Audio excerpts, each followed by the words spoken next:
Well, the fall 2024 Mirliton season is fast coming to a close. By now you've probably picked any Mirlitons that you're going to get, and you probably already started your winter preparations. I've been trying to roll the dice on mine from the standpoint of I got a few small ones out there that are still hopefully viable, but unfortunately some circumstances that I created this week actually caused more of an issue than I was expecting. So let's go out to the Mirliton Man Cave and I'll show you what I'm talking about. Hey folks, it's the 14th week of the fall 2024 Mirliton season. And I'm going to focus on the positive before showing you what unfortunately is a little more negative. This week we ended up having temperatures that got down to 34, 33, and in one case 32. And last week, if you recall, I didn't really do anything to protect the vine. I went ahead and just knew it would handle it. But we did have a couple of days that we got down to 33 and 32, and things were going to be a little longer than usual. And in one case, so what I decided to do is what I've been suggesting is use the sprinkler. So I did.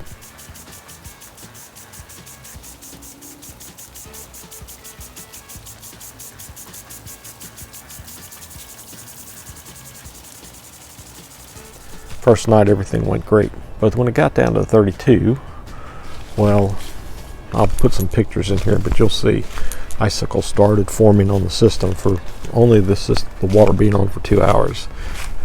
And this is what we got.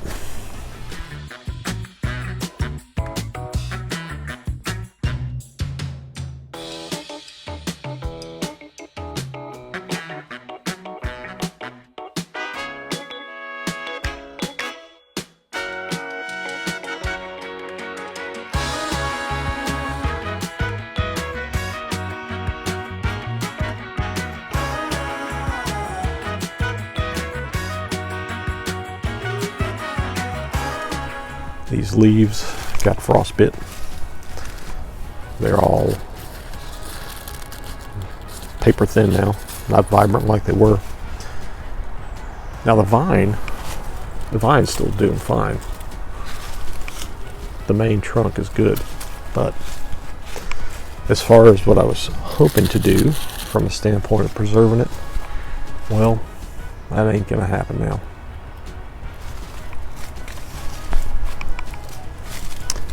This little sucker got some frost or ice on it too. I may leave it a little bit just to see. Although, of course, it does expose it to that squirrel or those squirrels. But anyway, that is one thing I haven't checked yet, and maybe I'll be able to before I do the outro, is whether or not the dew point that day was at or above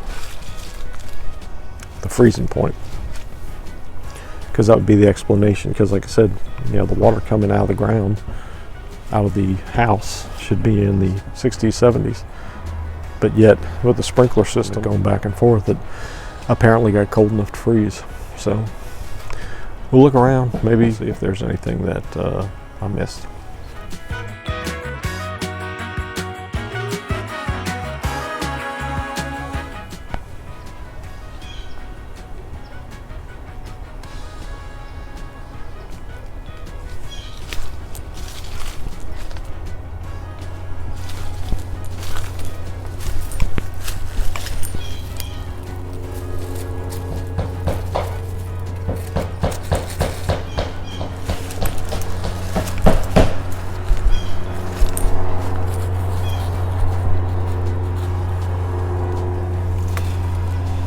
Actually, up underneath here, the sides, some of them actually don't look too bad.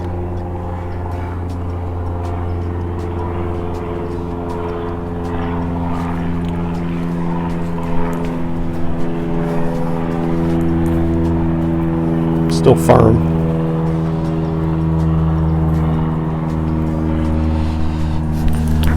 And looks good around the base. Same with this one here.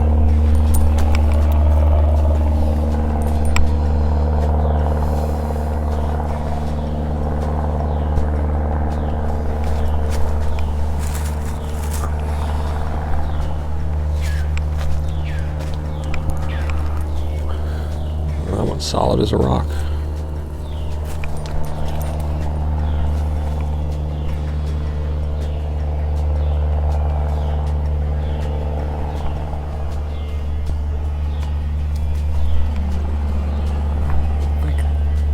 There's any of them hidden up there.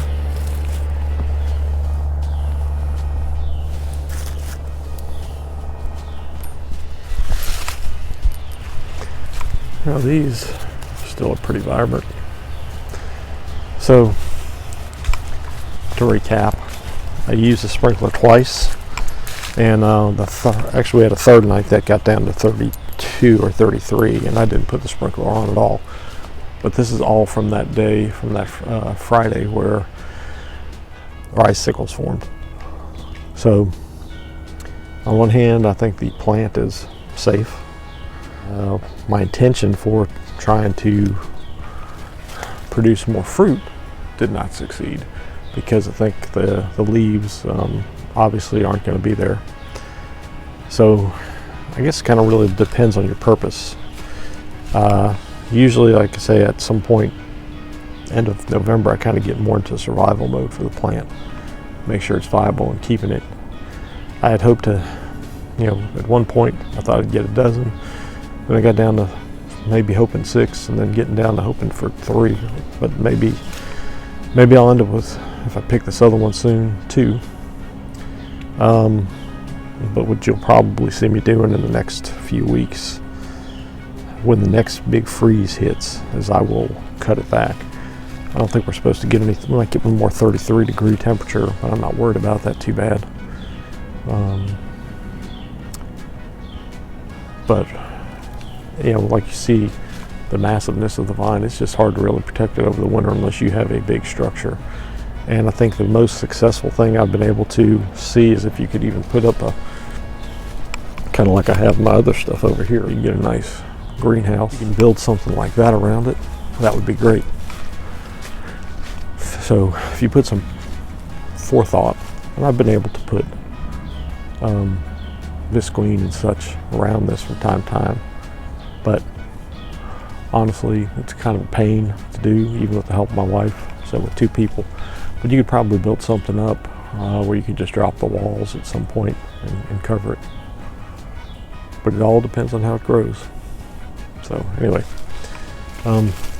that's really about it. Like I said, just a lesson learned that you could experience some of this, maybe as severe or maybe not as severe.